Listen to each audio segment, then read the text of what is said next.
இங்கே பாருங்களேன், bus stand பாருங்களேன், வேறு மாதிரி இருக்குங்க. கீழே வந்து 44th பிளாட்ஃபார்முக்கு போயிட்டு பஸ் ஏற போகிறோம் 7:30 மணிக்கு. கைஸ் இந்த பஸ் ஸ்டாண்டில் வந்து இதை பாருங்கள், இந்த போர்டில் வந்து நீங்கள் என்னென்ன பஸ் ஏறணும், என்னென்ன பிளாட்ஃபார்ம் நிற்குதுன்னு போட்டிருப்பாங்க. இங்கே பாருங்கள், பஸ் ஸ்டாண்டு ஒரு சும்மா அப்படி சுற்றி காட்டுறேன். இப்போ நம்ம வந்து கீழே இறங்க போகிறோம். கைஸ் நீங்கள் வந்து கவர்மெண்ட் பஸ்லேயும் போகலாங்க. இது வந்து இமாச்சல் பிரதேஷோட கவர்மெண்ட் பஸ்ஸுங்க. இங்கே பாருங்கள் கைஸ், எங்களோட பஸ் வந்துருச்சுங்க. இதை பாருங்க, வால்வோ பஸ்ஸு, எங்களோட பஸ் வந்துருச்சு. கடவுளே எங்களை எத்தனை போய் சேர்த்துருப்பா பத்திரமா, காலையிலே சன்ரைஸை பார்க்கணும். கைஸ் சீட்டு பார்த்தீங்கன்னா இங்கே பாருங்கள், செமி ஸ்லீப்பருங்க, நல்லாயிருக்கு. பஸ்ஸில் வந்து கிட்டத்தட்ட காஷ்மீரி கேட்லேருந்து மணாலி வர்றதுக்கு வந்து 10 மணி நேரம் ஆச்சு. டிரைவர் வந்து செம்மையாக ஓட்டினாருங்க. ஆக்சுவலி இந்த இடம் காமிக்கிறேன் பாருங்க, நான் வந்த பஸ் காமிக்கிறேன்.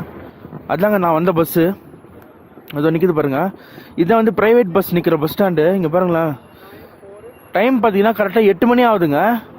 இங்கெல்லாம் ஸ்னோவே இல்லை, ஆனால் அந்த மலை மேலே ஸ்னோ இருக்குது. ஆனால் அந்த லாஸ்ட்டில் ஸ்னோ தெரியுது மேலே. ஆக்சுவலி சன்ரைஸ் ஆக போகுதுங்க. கை வந்து ஒரு மாதிரி வலிக்குதுங்க, விரைச்சிச்சுங்க. ஃபர்ஸ்ட் டைம் வந்து அந்த மைனஸ் ஃபீல் பண்ணுறதுனால எதுவுமே ஒர்க் ஆக மாட்டேங்குது. கைஸ் எங்கள் டாக்ஸி டிரைவர் வந்து வந்துட்டாருங்க. ஹாய் பிரதர், நமஸ்தே ஜி. இதாங்க நாங்கள் தங்க போகிற ஹோட்டல் ஹவுட் டோனு. இது உள்ளே அப்படியே போய் காட்டுறேன். இப்போ தான் நம்ம இறங்கியிருக்கோம். இங்கே அப்படியே ஒரு காஃபியை குடிச்சிட்டு அப்படியே ஆப்போசிட்டில் அந்த மலையை பார்த்தேன்னு வச்சுக்கோங்களேன், அப்படி இருக்குங்க. எனக்கு எதிரில் சரியான ஒரு வியூ பாயிண்ட்டு. இப்போ தான் அப்படியே அந்த சன்ரைஸ்லாம் அப்படியே ஓப்பன் ஆகி மேலே அப்படியே அந்த க்ளவுட்ஸ்லாம் தேய்ச்சின்னு போகுதுங்க மலையை. ஸ்னோ மவுண்டன் வந்து அங்கே தெரியுது எனக்கு. சரியான வியூ ஆப்போசிட்டில். இந்த கேமராவில் தெரியுதான்னு தெரில. கைஸ் கொஞ்சம் கொஞ்சமாக வந்து சன்ரைஸ் ஆகுதுங்க.